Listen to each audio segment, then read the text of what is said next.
नमस्कार, स्वागत है आप सभी का एनएफ न्यूज पर। मैं हूं आपके साथ रोहित। वक्फ बोर्ड संशोधन बिल को लेकर हंगामा मचा हुआ है। एक तरफ समाजवादी पार्टी और कांग्रेस लगातार इस बिल के विरोध में है, तो वहीं दूसरी तरफ ये पूछा जा रहा था कि उद्धव ठाकरे कहां हैं, क्योंकि हिंदुत्व की विचारधारा वाले ये पार्टी रही है। शुरुआत में 2019 के बाद विचारधारा भले बदली, विचारधारा के विपरीत जाकर गठबंधन किया और मुख्यमंत्री बने। ऐसे में तमाम सवाल रहे हैं और उन्हीं सवालों के बीच एक जवाब यह आया है कि वक्फ विधेयक पर 2 फाड़ में यूबीटी हो चुकी है। उसके तमाम सांसद इस बिल का समर्थन कर रहे हैं और पार्टी अब फिर से एक बार उद्धव ठाकरे की टूट जाएगी। ऐसे में उद्धव ठाकरे निश्चित तौर पर टेंशन में होंगे।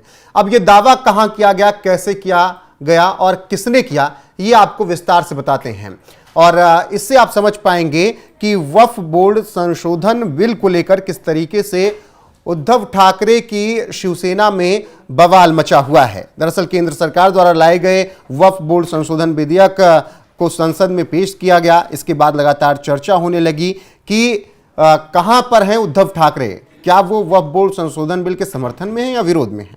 इन्हीं सब के बीच एकनाथ शिंदे की अगुवाई वाली शिवसेना के नेता संजय निरुपम ने बड़ा दावा किया और कहा कि वक्फ बोर्ड संशोधन विधेयक के मुद्दे पर उद्धव ठाकरे की पार्टी का जो स्टैंड है वो क्लियर नहीं हो पाया था।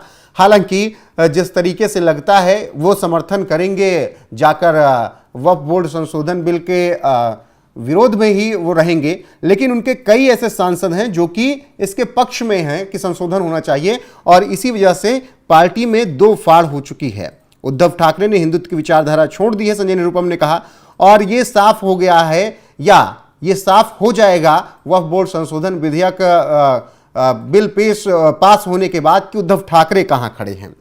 उद्धव के सांसदों में फूट है, यह भी दावा किया संजय निरुपम ने और कहा कि वक्फ बोर्ड संशोधन विधेयक को लेकर उद्धव ठाकरे के सांसदों में काफी तनाव है, काफी सांसद सरकार के पक्ष में है। निरुपम ने यह भी कहा कि अब देखना होगा कि नतीजा क्या रहता है। वक्फ बोर्ड संशोधन विधेयक पर लगातार जिस तरीके से भ्रम फैलाया जा रहा था, मुस्लिमों की आर्थिक स्थिति सुधारने के लिए कभी इस बोर्ड ने काम नहीं किया, अब ये बोर्ड अच्छी तरीके से काम करेगा। वहीं संजय निरुपम ने कहा कि आज अगर बाला साहब ठाकरे होते तो इसके विरोध में ही होते और समर्थन करते संशोधन का, लेकिन उद्धव ठाकरे और उनके नेता जिस तरीके से स्टैंड ले रहे हैं वो ये बताता है कि वो हिंदुत्व की विचारधारा से भटक चुके हैं। तो इस तरीके से उद्धव ठाकरे पर तीखा तंज संजय निरुपम ने कसा है, जो कि शिवसेना शिंदे गुट के नेता हैं। वो पहले कांग्रेस में हुआ करते थे और काफ़ी हमलावर नजर आए वो उद्धव ठाकरे पर, और उन्होंने कहा कि इनके सांसदों में 2 फाड़ है। कुछ सांसद सरकार का समर्थन कर रहे हैं और जिस तरीके से लोकसभा में पास होगा उसी तरीके से राज्यसभा में भी ये पास हो जाएगा बिल। यानी ये कहना है संजय निरुपम का कि जो लोकसभा के सांसद हैं शिवसेना यूबीटी के, वो तो उसमें से कुछ विरोध कर ही रहे हैं। राज्यसभा में भी उद्धव ठाकरे को छोड़कर सरकार का समर्थन करेंगे उनके सांसद। तो अब क्या होगा ये बेहद दिलचस्प रहेगा। लेकिन जिस तरीके से इन्हीं सब के बीच सदन में एकनाथ शिंदे के बेटे श्रीकांत शिंदे ने वक्फ संशोधन बिल पर बात कही है और दहाड़ते हुए उन्होंने कई अहम बातें कही। उसके साथ आपको छोड़े जाते हैं। बाकी आपकी राय क्या है उद्धव ठाकरे को लेकर, संजय निरुपम के इस दावे को लेकर कि शिवसेना यूबीटी में 2 फाड़ है और पार्टी टूट जाएगी? कमेंट में अपनी राय हमें जरूर दीजिएगा, बने रहेगा हमारे साथ। नमस्कार। सुनिए श्रीकांत। महत्वपूर्ण बिल पर बोलने का अवसर दिया। मैं मेरे पार्टी शिवसेना और हमारे नेता एकनाथ जी की तरफ से इस बिल का पूरी तरीके से समर्थन करता हूँ और आज एक ऐतिहासिक दिन है। अरे बैठिए बैठिए, अरे हो गया अरविंद सावंत जी बैठिए। आप please address to this chair please. आज सबसे बड़ा महत्वपूर्ण दिन है, उस पर भी आऊंगा। महत्वपूर्ण दिन है कि पहले 370, फिर ट्रिपल तलाक और आज सीएए और आज गरीब मुस्लिम भाइयों के उद्धार के लिए ये वक्त का बिल इस सदन में लाया गया है। आज यहां पर कुछ साथी, अरे पुराने नहीं अभी भी हो सकते हो,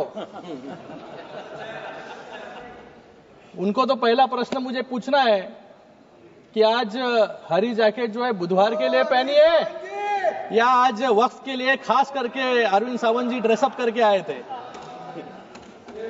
यहां पर मुझे उनका भाषण सुनते वक्त बहुत वेदना हुई, बहुत ही शॉकिंग था कि अरे वक्त पे ही बोल रहा हूं बाबा। इधर देखिए, इधर इधर सामने। मुझे इनसे आपसे बात कर रहा हूं सर, हमसे सामने देखिए। इनसे मुझे यूबीटी वालों से प्रश्न पूछना है। अपनी अंतरात्मा से इनको प्रश्न पूछना चाहिए कि बाला साहब आज होते तो ये क्या आज ये भाषण कर पाते यहां पर? आज इस सदन में एक बात साफ हो गई, ये यूबीटी वाले किसकी विचारधारा को मान रहे हैं और ये बिल का विरोध कर रहे हैं। इनके पास एक सुनहरा अवसर था अपनी गलतियों को सुधारने का, अपने इतिहास को संभालने का और विचारधारा को जिंदा रखने का, जिसके लिए कभी बाला साहब ठाकरे जी ने आंदोलन किया था। लेकिन अफसोस यूबीटी वालों ने उस विचारधारा को तो पहले ही बुलडोजर के तले जो है चुरोड़ मरोड़ दिया है। बाला साहब की जो विचारधारा थी वो स्पष्ट थी, हिंदुत्व की रक्षा, देश की एकता और बाकी धर्मों के लोगों के लिए सम्मान। लेकिन आज अगर बाला साहब यहां होते तो यूबीटी का डिसेंट नोट यहां पर अगर पढ़ते तो उनके आत्मा को बहुत वेदना जो है होती। मैं यहां पर यूबीटी का एक डिसेंट नोट जो है लेकर आया हूं। इन्होंने यहां पर कहा है कि नॉन मुस्लिम मेंबर वक्फ बोर्ड में नहीं होने चाहिए और उसके ऊपर वो वकालत वहां पर कर रहे थे कि जो बाला साहब हमेशा हिंदुत्व के लिए लड़ रहे थे। मुझे लगा इनको सिर्फ हिंदुत्व से एलर्जी थी, लेकिन आज हिंदुओं से भी एलर्जी जो है यूबीटी को होने लग गई है आज। और एक डिसेंट नोट में उन्होंने पॉइंट कहा, protect and preserve the properties which are personal properties dedicated by various rulers, nawabs and zamindars. हम ऐसे ही नहीं कहते कि औरंगजेब के विचारधारा पे इन लोग चल रहे हैं, अफजल खान के विचारधारा पे चल रहे हैं, लेकिन अभी उनके प्रॉपर्टी को प्रोटेक्ट करने के लिए खुलेआम जो है पत्र लिखने का काम भी यूबीटी वालों ने किया है। और इन्होंने यहां पे अभी कहा वैंडलाइजेशन ऑफ द औरंगजेब टूम, मतलब कौन से विचारधारा पे जो है यहां पर चल रहे हैं। जो औरंगजेब आज महाराष्ट्र में आया छत्रपति शिवाजी महाराज जी को पकड़ने के लिए, छत्रपति संभाजी महाराज जी को हालाल करके जिन्होंने मारा, आज उनकी वकालत करने की नौबत जो है कांग्रेस के साथ खड़े होने के बाद इस यूबीटी वालों पे आया। इन्होंने कभी पत्र लिखा नहीं। जब पालघर में साधु हत्याकांड हुआ तभी इनके मुंह से कुछ भी निकला नहीं, तभी चुप बैठे थे। लेकिन आज औरंगजेब के बारे में बात निकली तो यहाँ पे इनको जो है तिलमिलाट जो है यहाँ पर हो रही है। सुनने की